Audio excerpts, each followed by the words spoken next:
आज रूस में गूंजेगा मोदी मोदी। भारत माता की जय के नारों से गूंज उठेगा कजान। जब रूस में वर्ल्ड लीडर्स से मिलेंगे नरेंद्र मोदी, तो दुनिया देखेगी भारत का दम। 16वें ब्रिक्स सम्मेलन में हिस्सा लेने के लिए प्रधानमंत्री नरेंद्र मोदी आज रूस रवाना हो गए हैं। प्रधानमंत्री नरेंद्र मोदी अब से थोड़ी देर बाद दोपहर 1 बजे तक रूस के कजान शहर पहुंच जाएंगे। इसके बाद पीएम मोदी दोपहर 1:30 बजे तक होटल पहुंचेंगे, जहां भारतीय समुदाय के लोग प्रधानमंत्री नरेंद्र मोदी का जोरदार स्वागत करेंगे।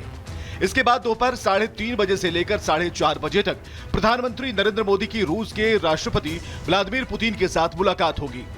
इसके बाद शाम 6:30 बजे पहली द्विपक्षीय बैठक होनी है। दूसरी बैठक शाम करीब 7:45 पर होगी।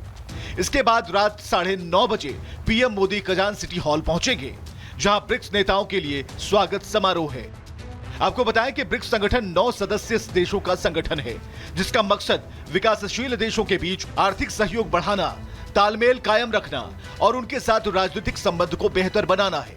इस बार 16वें ब्रिक्स सम्मेलन को रूस होस्ट कर रहा है, जिसमें 16 हाई लेवल के गेस्ट शामिल होने जा रहे हैं, जिसमें भारत के प्रधानमंत्री नरेंद्र मोदी, चीन के राष्ट्रपति शी जिनपिंग, ब्राजील के राष्ट्रपति लूला दा सिल्वा, तुर्की के राष्ट्रपति रेजेप तय्यप एर्दोगान और यूएई के राष्ट्रपति मोहम्मद बिन जायद शामिल हैं। 16वें ब्रिक्स सम्मेलन के सबसे खास मेहमान हैं। वैसे तो 16वें ब्रिक्स सम्मेलन का मंच वर्ल्ड नेताओं से सजा होगा, लेकिन ब्रिक्स सम्मेलन में सबसे ज्यादा चर्चा अगर किसी की है तो वो प्रधानमंत्री नरेंद्र मोदी और चीन के राष्ट्रपति शी जिनपिंग की है, क्योंकि मोदी और जिनपिंग रूस में मिलने वाले हैं, इसलिए पूरी दुनिया की नजर इस मुलाकात पर टिकी है। Bureau report, Republic Bharat.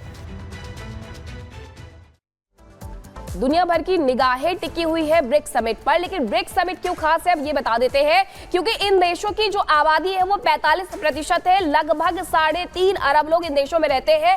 व्यापार में इन देशों की जो भागीदारी है वो 40% है। इसके पहले हमने आपको बताया कि आखिरकार भारत का जो व्यापार है, आयात निर्यात, वो किस तरीके से होता है। अर्थव्यवस्था में इन देशों का योगदान 26% है। वर्ल्ड वाइड ये बात कर रहे हैं। तेल उत्पादन और निर्यात में 40% जो सहभागिता है वो इन देशों के द्वारा दर्ज करवाई जाती है। और यही वजह है कि ब्रिक्स अहम है कि आखिरकार यहाँ पर क्या फैसले लिए जाते हैं। जलवायु परिवर्तन पर भी यहाँ पर बात होती है और इसके साथ साथ व्यापार पर भी बात होती है। व्यापार के साथ साथ शांति समझौते को लेकर के भी बात होती है। और कई ऐसे समिट है, इसके पहले भी जब इसके हुए हैं, सत्र हुए हैं, तो उस दौरान भी इन समिट पर इसी तरीके से नजर बनी रही है, क्योंकि कई खास जो यहाँ पर निर्देश है वो दिए गए थे। लेकिन बात इसी के साथ कर लेते हैं कि ब्रिक्स समिट से पहले भारत और चीन एलएसी विवाद को लेकर के अहम समझौता इनके द्वारा किया गया है। एलएसी से सेना हटाने, पेट्रोलिंग के लिए भारत और चीन के बीच में सहमति हो गई है। क्या सहमति हुई है, इस रिपोर्ट में समझाते हैं।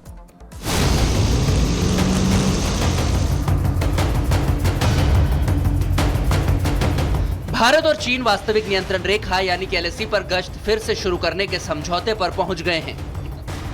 समझौते के बाद पूर्वी लद्दाख के देप्सांग और डेमचोक क्षेत्र में दोनों पक्ष फिर से पेट्रोलिंग करेंगे। एलएसी से दोनों देश अपनी सेनाओं को भी पीछे हटाएंगे। Over the last several weeks, Indian and Chinese diplomatic and military negotiators have been in close contact with each other in a variety of forums.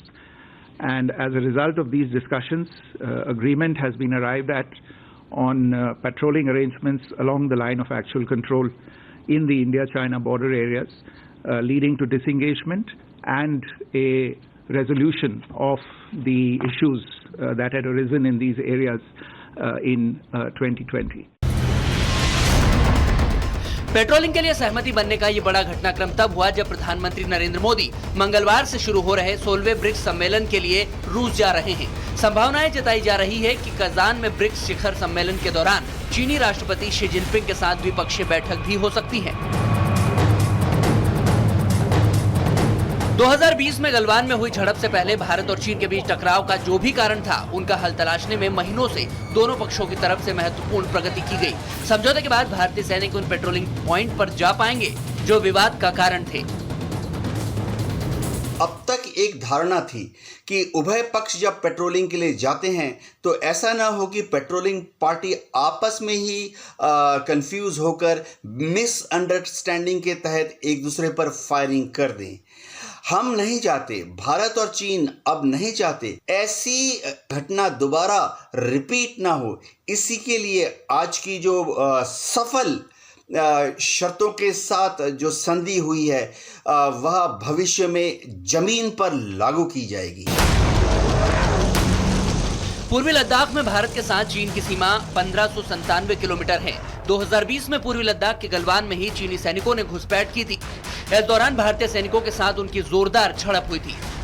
माना जाता है कि इसमें 50 से ज्यादा चीनी सैनिक मारे गए थे। हालांकि चीन ने अपने सैनिकों की मौत की संख्या पर कभी खुलकर नहीं बोला। गलवान की झड़प के बाद दोनों देशों के बीच मुद्दों को सुलझाने के लिए कई दौर की बातचीत हो चुकी है। कहा जाता है कि इस इलाके में दोनों देशों के करीब 50,000 सैनिक तैनात हैं। यही वजह है कि सेनाओं के बीच एक असहज गतिरोध बना हुआ था। चाइना का परसेप्शन हमारी तरफ है, कहीं पे हमारा परसेप्शन चाइना की तरफ है। अब एक समझौता हुआ, वो ये कि हमारे लोगों को जहां पेट्रोलिंग पर जाने से रोक दिया गया था वो वहां तक जा पाएंगे, चाइना के आ पाएंगे। अब इसको आप ये तो कह सकते हैं कि हाँ डिसएंगेजमेंट हुआ, लेकिन डी एस्केलेशन नहीं हुआ। यानी कि हमारी दोनों देशों की जो फौजें हैं वो वापस बैरक्स में नहीं गई हैं। पेट्रोलिंग पर सहमति के फैसले को भारत के लिए कामयाबी के तौर पर देखा जा रहा है, लेकिन विपक्ष इसमें राजनीति करने से पीछे नहीं है। AIMIM के अध्यक्ष असदुद्दीन ओवैसी ने कहा है कि हमें सीमावर्ती इलाकों में डिसएंगेजमेंट की शर्तें भी जानने की जरूरत है। डोकलाम में हमने जो देखा उसकी पुनरावृत्ति नहीं होनी चाहिए। झड़प के बाद PLA ने क्षेत्र में स्थायी उपस्थिति हासिल कर ली थी। जब तक पूरा ब्यौरा उपलब्ध नहीं कराया जाता तब तक नतीजे के बारे में निश्चिंत होना मुश्किल है, क्योंकि विदेश सचिव की भाषा बहुत गूढ़ थी। चीन के साथ जिस व्यवस्था पर सहमति बनी है उसके ब्यौरे का इंतजार कर रहे हैं। यह घटनाक्रम भारत और चीन के बीच सकारात्मक संवाद की एक नई शुरुआत की ओर इशारा करता है, जो दोनों देशों के बीच आपसी विश्वास और स्थिरता को बढ़ाने में सहायक हो सकता है। Bureau report, Republic Bharat.